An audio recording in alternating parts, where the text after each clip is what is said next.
বিএনপিতে যোগদান করেছেন শহীদ মীর মুগ্ধর ভাই মীর মাহবুবুর রহমান স্নিগ্ধ। দলের নতুন সদস্য হিসেবে হাসিমুখে স্নিগ্ধকে বরণ করেছেন বিএনপি মহাসচিব মির্জা ফখরুল ইসলাম আলমগীর।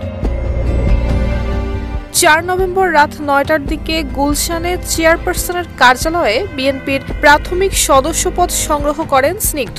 এ সময় ভার্চুয়ালি যুক্ত ছিলেন দলটির ভারপ্রাপ্ত চেয়ারম্যান তারেক রহমান। ২০২৪ সালের ১৮ জুলাই উত্তরার আজমপুরে গুলিবিদ্ধ হয়ে নিহত হন মীর মুগ্ধ। গণ অভ্যুত্থানে আওয়ামী লীগ সরকারের পতনের পর গত বছরের সেপ্টেম্বর মাসে জুলাই শহীদ স্মৃতি ফাউন্ডেশন গঠনের পর ফাউন্ডেশনের সাধারণ সম্পাদক করা হয়েছিল স্নিগ্ধকে। পরে তিনি ফাউন্ডেশনের প্রধান নির্বাহী কর্মকর্তা হন।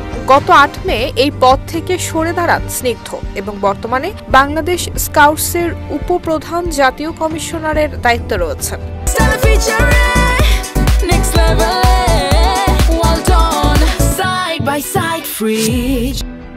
বিএনপির মিডিয়া সেলের এক বার্তায় বলা হয়েছে, মীর মাহবুবুর রহমান স্নিগ্ধ বিএনপি মহাসচিব মির্জা ফখরুল ইসলাম আলমগীরের সঙ্গে দেখা করে দলের সদস্য হয়েছেন। এ সময় স্নিগ্ধর বাবা মোস্তাফিজুর রহমানও উপস্থিত ছিলেন। তাছাড়া বিএনপির স্থায়ী কমিটির সদস্য নজরুল ইসলাম খান, আমির খসরু মাহমুদ চৌধুরী এবং ঢাকা মহানগর উত্তর বিএনপির আহ্বায়ক আমিনুল হক উপস্থিত ছিলেন।